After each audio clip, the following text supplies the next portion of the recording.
Okey, Assalamualaikum, salam sejahtera dan selamat petang. Okey, kita teruskan dengan pendidikan kesihatan kata 5 KSSM Unit 1, pendidikan kesihatan reproduktif dan sosial. Okey, 1.0, kesihatan diri dan reproduktif. Okey, sebelum kita teruskan, kita kena tahu dulu berkaitan standard pembelajaran. Okey, standard pembelajaran yang kita akan belajar pada hari ini yang menyatakan hak kesihatan reproduktif dan seksual. Itu standard pembelajaran yang pertama. Standard pembelajaran yang kedua, menjelaskan kepentingan mengetahui hak kesihatan reproduktif dan seksual. Maka hari ini kita belajar dua saja standard pembelajaran. Sebelum kita teruskan, kita lihat kepada pengenalan. Tujuan unit ini diperkenalkan adalah untuk mendidik murid mengetahui hak kesihatan reproduktif dan seksual untuk mencapai taraf kesihatan optimum, hidup bebas dan selamat. Selain itu, murid diberikan penekanan kemahiran menangani tingkah laku seksual seperti amang seksual, mengatasi masalah penagihan berulang, mengawal ketidakstabilan emosi, konflik dalam kehidupan berkeluarga, mencegah penyakit jangkitan seksual dan menghindari buli cyber.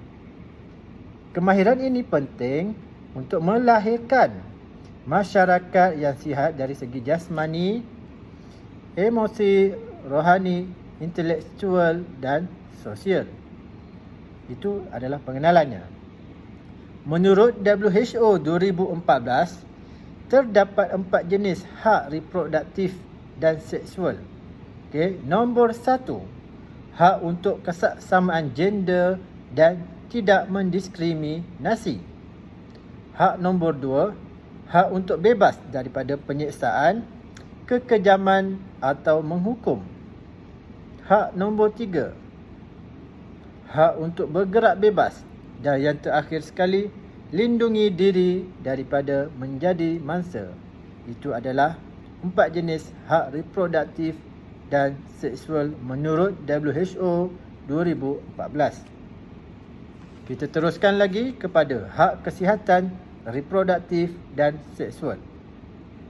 Kesihatan reproduktif bermaksud keadaan individu yang sihat fizikal, mental dan sosial serta bebas daripada penyakit yang berkaitan dengan sistem reproduktif.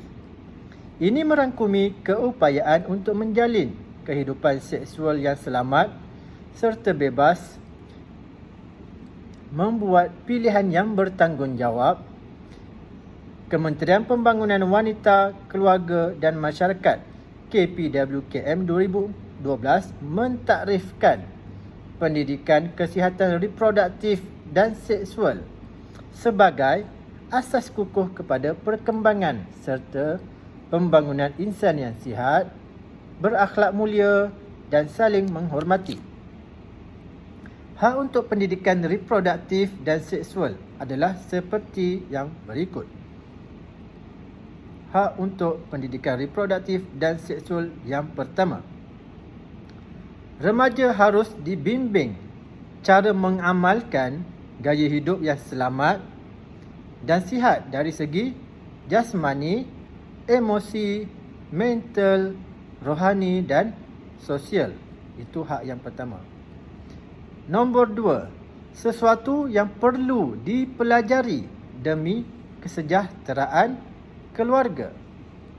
Nombor 3, satu proses pembelajaran sepanjang hayat merangkumi aspek biologikal, sosio-budaya dan psikologikal. Dan yang terakhir sekali, mengamalkan tingkah laku yang baik dalam kehidupan demi mengukuhkan institusi kekeluargaan. Berikut adalah 4 hak untuk pendidikan reproduktif dan seksual. Okey. Contoh-contoh hak kesihatan reproduktif dan seksual. Yang pertama, hak untuk hidup, kebebasan dan keselamatan.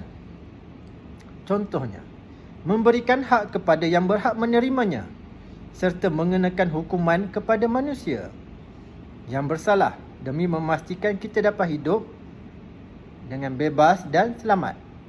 Nombor 2, konsep persamaan hak perlu diamalkan dalam kehidupan manusia yang terdiri daripada pelbagai etnik, bangsa dan keturunan. Nombor 3, kita berhak untuk hidup aman, damai dan bergerak bebas. Itu contoh untuk hak untuk hidup, kebebasan dan keselamatan. Contoh yang kedua, hak untuk kesamaan gender dan tidak mendiskriminasi. Wanita dan lelaki diberi peluang yang sama untuk memajukan diri, keluarga dan masyarakat serta negara. Lelaki dan wanita mempunyai hak yang sama berdasarkan kelayakan akademik, kemahiran dan kebolehan mereka untuk meningkatkan sumbangan kepada ekonomi negara. Wanita hari ini diberi peluang menceburkan diri dalam pelbagai bidang seperti korporat, keusahawanan, kejuruteraan dan pertahanan setaraf dengan kaum lelaki. Itu merupakan contoh untuk kesamaan gender dan tidak mendiskriminasi. Contoh yang ketiga, hak untuk bebas daripada penyiksaan, kekejaman atau menghukum. Seorang pesalah perlu dijatuhi hukuman yang setimpal dengan kesalahan yang dilakukan mengikut lunas undang-undang. Dari segi agama dan kepercayaan, setiap kaum berhak untuk mengamalkan cara hidup masing-masing berdasarkan peraturan yang ditetapkan. Mereka tidak dibenarkan melakukan sebarang bentuk penyiksaan, kekejaman atau menghukum sesuatu kaum hanya kerana perbezaan bangsa, budaya atau warna kulit.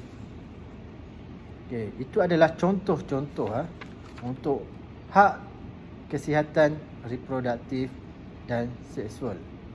Okey. Secara kesimpulannya, berdasarkan standard pembelajaran pada hari ini yang kita belajar, ada dua sahaja.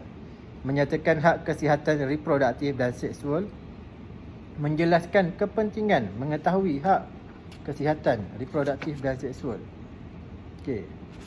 Jadi kita teruskan kepada standard pembelajaran yang kedua. Kepentingan mengetahui hak kesihatan reproduktif dan seksual.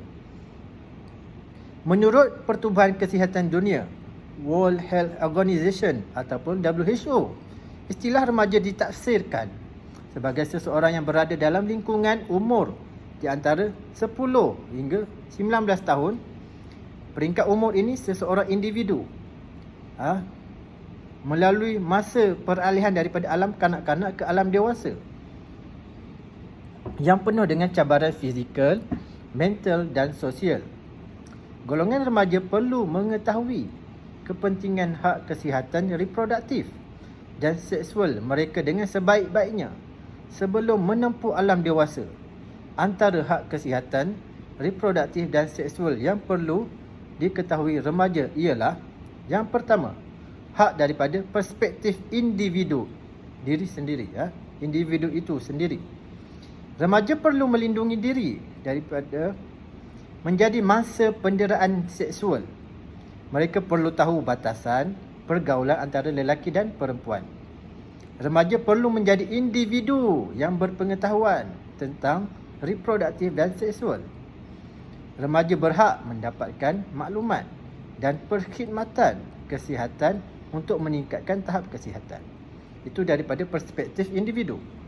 Kita lihat daripada perspektif keluarga, hak daripada perspektif keluarga. Remaja berhak mendapat bimbingan daripada ibu bapa dalam kesihatan reproduktif mereka.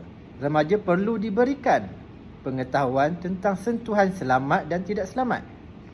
Remaja juga perlu lebih terbuka untuk berkongsi masalah dengan keluarga. Nilai-nilai murni dari agama perlu diterapkan sejak awal secara berterusan.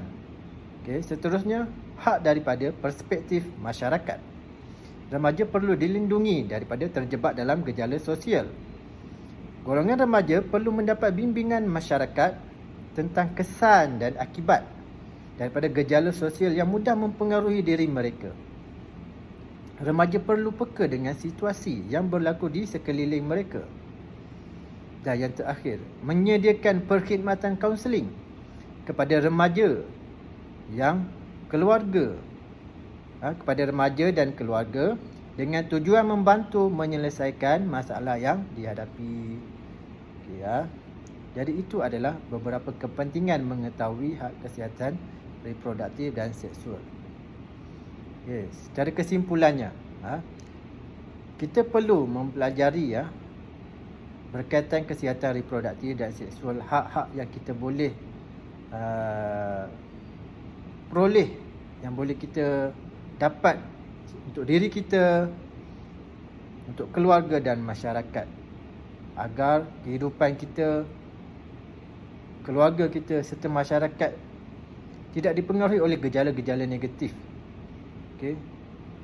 Secara tidak langsung kita akan dapat mewujudkan suasana yang aman, damai, harmoni dengan keluarga yang bahagia, individu yang sentiasa berjaya, yang sentiasa positif, dan masyarakat yang interaksinya bagus antara satu sama lain. Okey, jadi itu sedikit sebanyak berkaitan dengan apa yang kita belajar pada hari ini. Okey, kita akan sambung lagi pada kelas yang seterusnya untuk standard pembelajaran seterusnya. Okey, sekian. Terima kasih.